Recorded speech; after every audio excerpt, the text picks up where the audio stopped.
Grade 9, Assalamu alaikum and welcome to Physics online class of Merit Schooling System and College।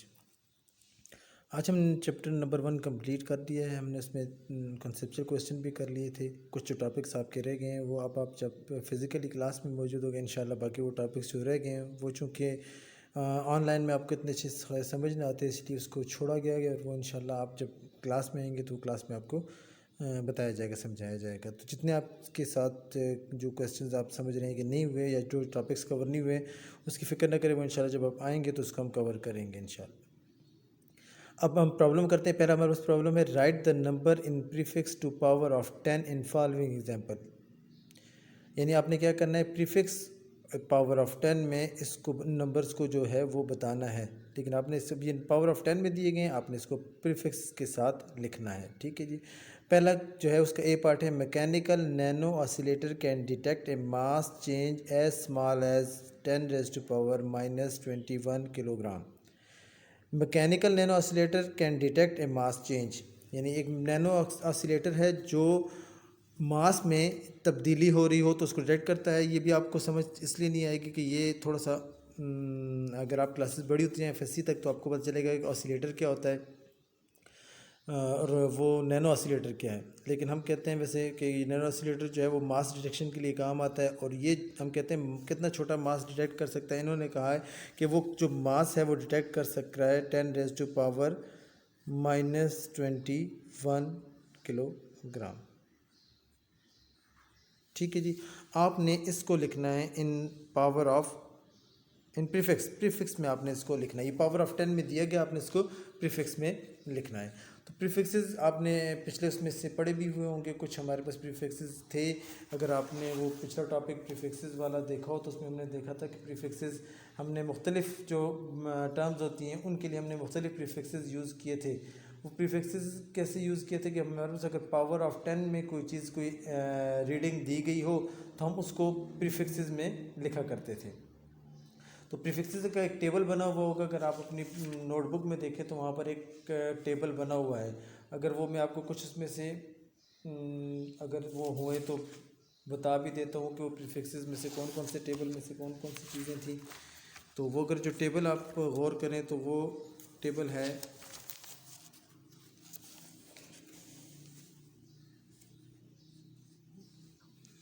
ये देखें। इसमें हमारे पास देखिए प्रीफिक्स दिए गया, सिंबल दिया गया, और वो इसमें पावर ऑफ 10 यानी वो क्या है, पावर ऑफ 10 क्या है, उसमें किस पावर ऑफ 10 को आप क्या प्रीफिक्स दे सकते हैं। For example first power of 10 है 10 रेज़ टू पावर -18, इसको आप लिख सकते हैं ऑटो। ठीक हो गया। इसी तरह नेक्स्ट आपके पास आता है 10 रेज़ टू पावर -15, इसको आप लिख सकते हैं फेम्टो। थर्ड है 10 रेज़ टू पावर -12, इसके लिए आप प्रीफिक्स इस्तेमाल करेंगे पीको। इसका मतलब ये जहाँ पर ये 10 रेज़ टू पावर -18 आ जाता है, जहाँ 10 रेज़ टू पावर -15 आ जाता है, 10 रेज़ टू पावर -12 आता है, तो आप उसकी जगह लिख लेते हैं ये आगे से प्रीफिक्सेस। जैसे 10 रेज़ टू पावर -9 आ गया, नैनो आ गया, -6 आ गया, माइक्रो आ गया, 3 आ गया, मिली आ गया। तो ये वो मुख्तलिफ से प्रीफिक्सेस है जो आप इस्तेमाल कर सकते हैं। अब अगर आप गौर करें हमारे पास जो है 10 रेज़ टू पावर -21 मास दिया गया है, लेकिन 10 रेज़ टू पावर -1 के लिए हमारे पास एज सच कोई प्रीफिक्स नहीं है। यानी अगर आपने वो टेबल देखा अपनी बुक खोल लें और उसमें भी ये टेबल बना हुआ है, उसमें भी देखें कि उस पर टेबल नहीं, मैं कहीं पर भी 10 रेज़ टू पावर -21 के लिए कोई भी प्रीफिक्स या कोई भी प्रीफिक्स नहीं बताया गया कि आप -21 के लिए भी कोई प्रीफिक्स लगा सकते हैं। तो हम इसमें से कोशिश करते हैं कि थोड़ी बहुत इसमें मॉडिफिकेशन कर लेते हैं, थोड़ी सी तब्दीली कर लेते हैं। कैसे? 10 रेज़ टू पावर -21 तो हमें दिया गया, लेकिन साथ दिया गया किलोग्राम। ठीक है।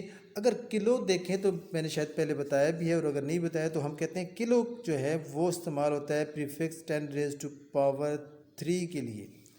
यानी जहाँ पर 10 रेज़ टू पावर 3 दिया गया हो या 1000 दिया गया हो तो उसके लिए आप प्रीफिक्स इस्तेमाल करेंगे किलो। ठीक है।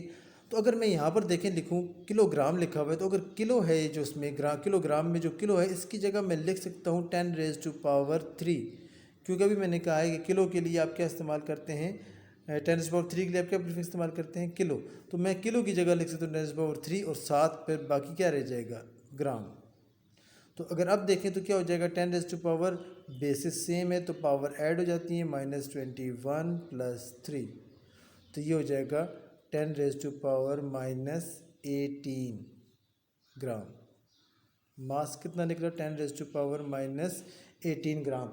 और -18 ग्राम को अभी मैंने जो प्रीफिक्स आपको बताया था वो हमने कहा था 10⁻⁻18 के लिए हम प्रीफिक्स इस्तेमाल करते हैं आटो। तो इसका मतलब ये हो जाएगा, ये क्या बन जाएगा 1 आटोग्राम। और सिंबल इसके लिए हम इस्तेमाल करते हैं ए, तो ये 1 AG भी लिख सकते हैं। ठीक हो गया। तो ये हमने क्या कर दिया 10⁻⁻21 जो था उसको हमने लिख लिया किस में, प्रीफिक्स में। ठीक हो गया। अब उसका नेक्स्ट उसका बी पार्ट क्या था, the nearest neutron star a collapse star made primarily of neutrons is about 3 × 10⁻18 metre away from earth. अब यहाँ पर भी उन्होंने बताया कि जो स्टार है वो जो है अर्थ से वो कितने डिस्टेंस पर है, 3 × 10⁻18 मीटर के डिस्टेंस पर है। तो अब आपने बताना है कि इसको भी आपने लिखना है, इसके बी पार्ट इसको भी आपने लिखना है। ये आपके पास टोटल असल में दिया गया है डिस्टेंस स्टार का, कहाँ से, अर्थ से, और वो डिस्टेंस है 3 × 10⁻18 मीटर। अब आपने इस पावर ऑफ 10 की जगह आपने ये पावर ऑफ 10 की जगह आपने क्या लिखना है इसमें, प्रीफिक्स। तो 10⁻18 के लिए जो प्रीफिक्स इस्तेमाल किया जाता है वो है एक्सा। वो -18 के लिए आटो था, देखें -18 के लिए आटो है। अच्छा, इस जहन में इसको मिक्स नहीं कीजिएगा। 10⁻18 जो है यानी +18, इसके लिए हम इस्तेमाल करते हैं AXA prefix.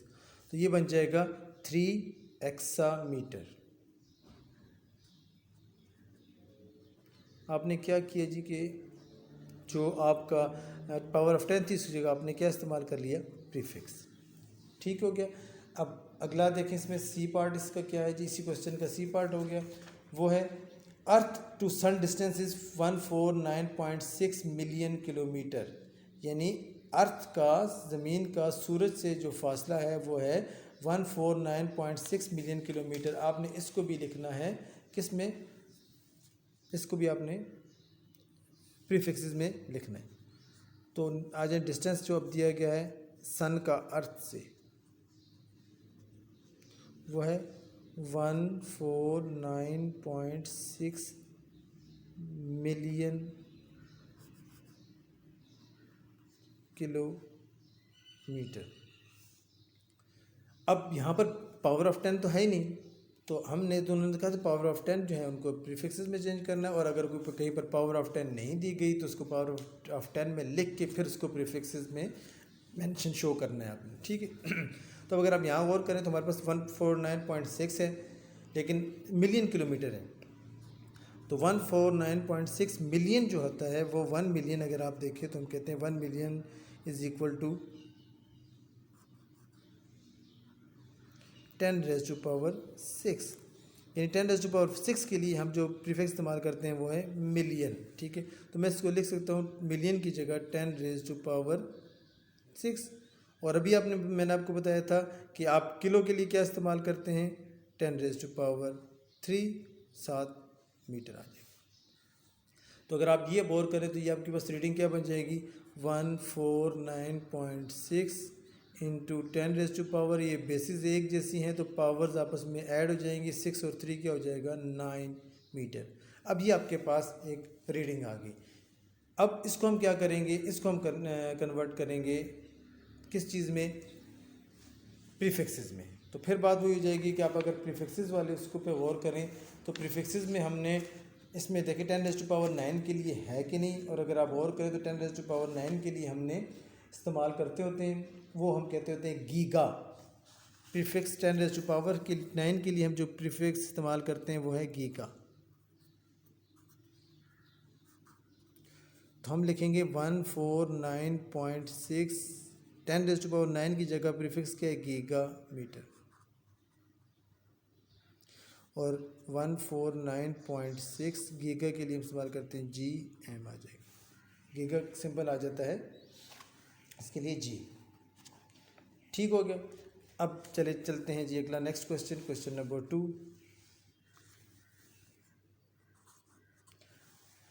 An angstrom symbol A is the unit of length commonly used in atomic physics, defined as 10 into 10 raised to power 10 to 10 raised to power 10 metre.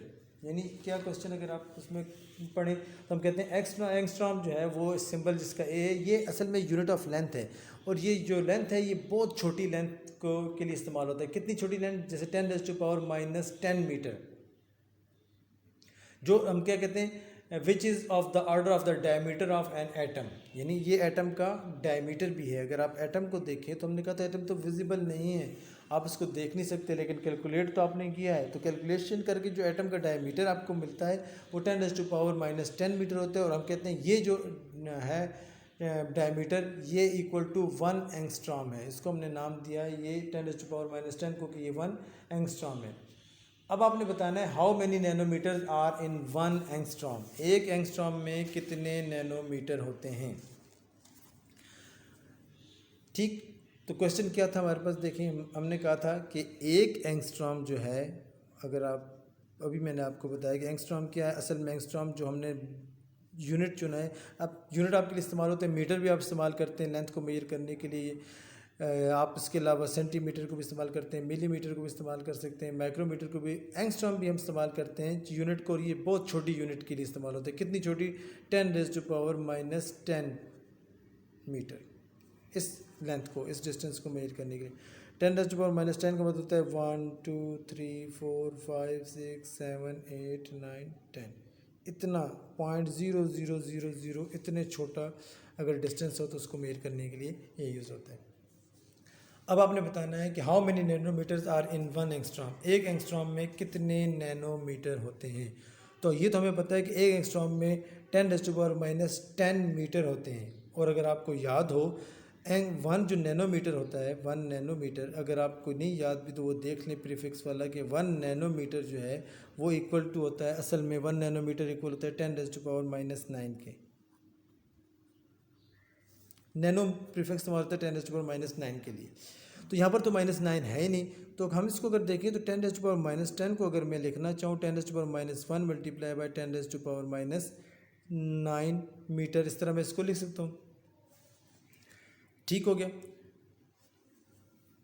अब इसको देखें आगे से, इसको मैं लिख सकता हूँ 10 raise to power -1 into 10 raise to power -9 की जगह मैं लिख सकता हूँ नैनोमीटर। क्यों? क्योंकि मैंने कहा था कि 10 raise to power 1 nanometre equal 10 raise to power -9 metre के। तो इसका मतलब ये हुआ 10 -9 की जगह मैंने क्या इस्तेमाल किया? Prefix nano. तो मैं कह सकता हूँ कि एक एंगस्ट्रॉम में कितने नैनोमीटर होते हैं? एक एंगस्ट्रॉम में अंदाज़न कहते हैं वो 10 रेज़ टू पावर -1 नैनोमीटर होते हैं। एक एंगस्ट्रॉम में 10 रेज़ टू पावर -1 नैनोमीटर होते हैं। ठीक हो गया जी। अब आ जाए नेक्स्ट की तरफ, इसका B part. How many femtometres are or fermis the common unit of length in nuclear physics are in 1 angstrom. अब साथ क्या उन्होंने बताया है कि आपसे कि जी साथ ही भी बताएं कि एक एंगस्ट्रॉम में कितने फेम्टोमीटर होते हैं। तो अपने फिर आपने वो कंसल्ट वहीं पर करना है कि आपने वो पेज भी बल्कि खोल के रखें, जब आप ये लेक्चर सुन रहे हो तो वो पेज खोल के रखें। कौन सा वाला? प्रीफिक्सेस वाला। हम उसमें देखते हैं हमारे पास जो ऑलरेडी दिए गया है कि 1 angstrom is equal to 10 raise to power -10 metre. ठीक हो गया। अब हमने इसको फेम्टोमीटर में लिखना है, और फेम्टोमीटर के लिए अपने जहन में रखें कि हमारे पास 10 रेज़ टू पावर -15 के लिए प्रीफिक्स इस्तेमाल होता है फेम्टो। यहाँ तो -10 है, अब यहाँ पर -15 तो नहीं है, तो फिर हम इसको कैसे लिखेंगे? हम इसको कैसे, इस फेम्टो को कैसे यूज़ करेंगे यहाँ पर? तो अगर आप देखें इसको, अगर मैं लिखना चाहूँ 10 रेज़ टू पावर -10 को, तो हम थोड़ी सी तब्दीली लाते हैं। 10 raise to power 5 multiply by 10 raise to power -15। किसको? इस 10 रेज़ टू पावर -10 को मैंने ऐसे लिखा। तो क्या इसको अगर मैं सॉल्व करूँ 10 raise to power 5 multiply by 10 raise to power 15 तो क्या आएगा? आंसर आना चाहिए 10 रेज़ टू पावर -10। कैसे आता है देखें, अगर आप और करें तो बेसिस अगर एक जैसी हों तो पावर्स ऐड हो जाती हैं। इसका मतलब आप इसको लिख सकते हैं 5 माइनस 15, और 5 माइनस 15 क्या होगा 10⁻⁻10। तो यही चीज़ आ गई 10⁻⁻6। इसका मतलब 10⁻⁻10 को मैं लिख सकता हूँ 10⁻5 मल्टीप्लाई बाई 10⁻⁻15 मीटर। तो अब आ जाएगा 10⁻5 और -15 की जगह आ जाएगा फेम्टोमीटर। तो इसका मतलब है कि एक, अगर आप एंगस्ट्रॉम देखें तो उसमें फेम्टोमीटर कितने होते हैं 10⁻5 फेम्टोमीटर होते हैं 1 एंगस्ट्रॉम में।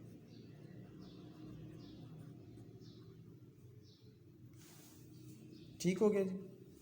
इसी का सी पार्ट देखें, how many angstroms are in 1 metre.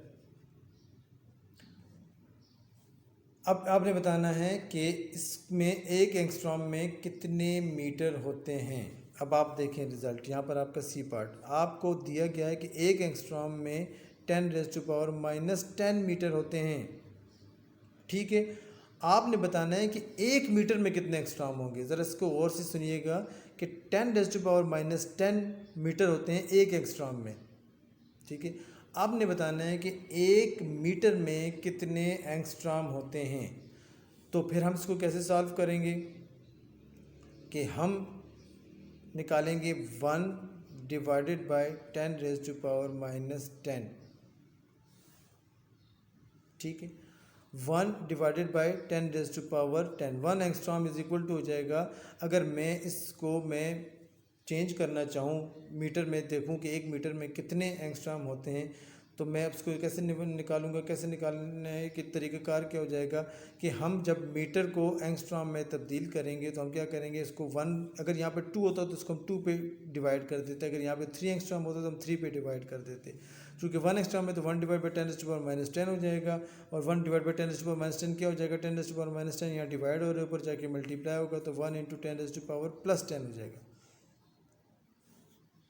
ठीक है, तो हम कह सकते हैं 1 मीटर जो होगा वो हो जाएगा आपके पास, ये एंगस्ट्रॉम में आ रहा है, 1 मीटर जो हो जाएगा वो 10⁻10 एंगस्ट्रॉम के इक्वल हो जाएगा। ठीक हो गया, यहाँ पर हम 1 मीटर लिखें। नेक्स्ट क्वेश्चन नंबर 3 देखें। इसमें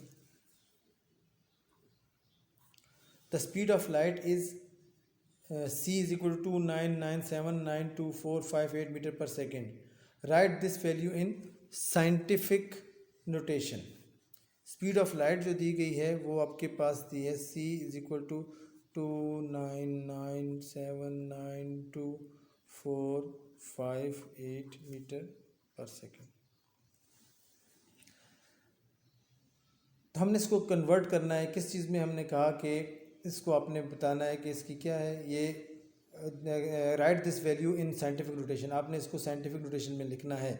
साइंटिफिक नोटेशन में क्या होता है कि हमने कहा यहाँ पर डेसिमल कहीं नहीं है, तो हम कहते हैं जब हमने शिफ्ट करना होता है डेसिमल को पावर ऑफ 10 में लिखने के लिए हमने इसको क्या करेंगे, डेसिमल को शिफ्ट करेंगे फर्स्ट नॉन ज़ीरो डिजिट के बाद, यानी पहले डिजिट नॉन ज़ीरो डिजिट के बाद डेसिमल लगेगा। तो यहाँ पर हम कहते होते हैं कि जो फिगर आपको कल भी उस दिन भी मैंने बताया था कि जब ये आपके पास कोई भी रीडिंग हो उसमें अगर डेसिमल ना दिया गया हो मेजरमेंट में, तो उसका मतलब होता है डेसिमल कहाँ पर है, कहीं एंड पर है। ठीक है, अब आपने इसको फर्स्ट यहाँ पर लाना है, इस जगह पर इसको लाना है। तो इसका मतलब ये क्या करेंगे, आप राइट से इस डेसिमल को शिफ्ट करेंगे लेफ़्ट की तरफ। ठीक हो गया, अब जब राइट से शिफ्ट करेंगे तो आप कहाँ लगाएंगे, डेसिमल आ जाएगा 2 के बाद। ठीक है, 9979245 आ गया इनटू, अब 10 पावर में लिखने के लिए हमने यहाँ पर डेसिमल शिफ्ट किया, तो कितने डिजिट शिफ्ट किया 1 2 3 4 5 6 7 8, तो 10⁻8। अब 7 प्लस या माइनस, तो मैंने कहा था अगर आप राइट से डेसिमल शिफ्ट करेंगे लेफ़्ट की तरफ तो वो प्लस आएगा, और अगर लेफ़्ट से राइट की तरफ शिफ्ट करेंगे तो वो माइनस हो जाएगा। तो हमारे पास क्या आ जाएगा, c speed of light is equal to 2.99792458 into 10⁻8 metre.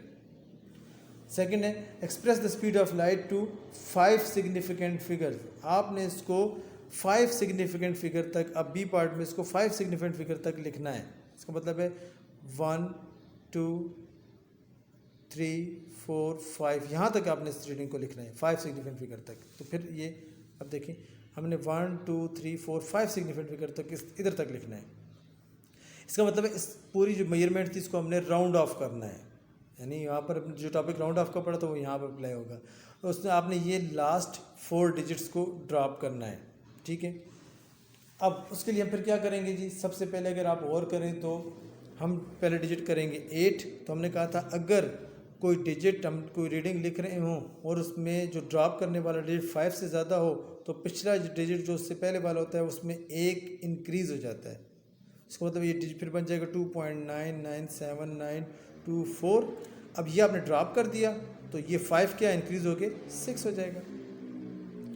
अब याद रखिए आपने यहाँ 9 तक लाना है इसको, ठीक है। अब नेक्स्ट आ जाए, अब आपने 6 ड्रॉप करना है, फिर वही आ जाएगा कि ये 5 से ज़्यादा जो डिजिट आप ड्रॉप कर रहे हैं 6 वो 5 से ज़्यादा है तो पिछला जो होगा वो डिजिट वो उसमें +1 कर देंगे तो ये जाएगा 2.997925, ठीक हो गया। अब लास्ट डिजिट हम ड्रॉप कर रहे हैं कौन सा, वो है 5।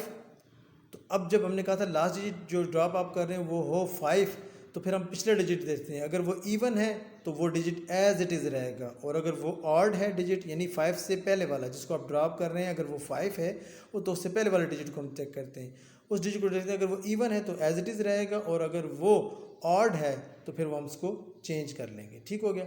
तो अब क्या होगा, हमने देखा कि ये जो डिजिट हम 5 ड्रॉप कर रहे हैं उससे पहले जो 2 है वो इवन है तो कोई फ़र्क नहीं पड़ेगा, ये रीडिंग इस तरह आ जाएगी 2999792, ये 5 ड्रॉप हो गया।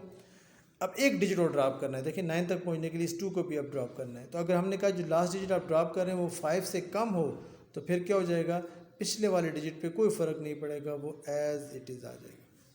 तो ये हमने क्या किया, इसको हमने ड्रॉप किया 7 10⁻88 उसी तरह आता जाएगा। ये हमने 5 डिजिट्स तक उसको ड्रॉप कर दिया।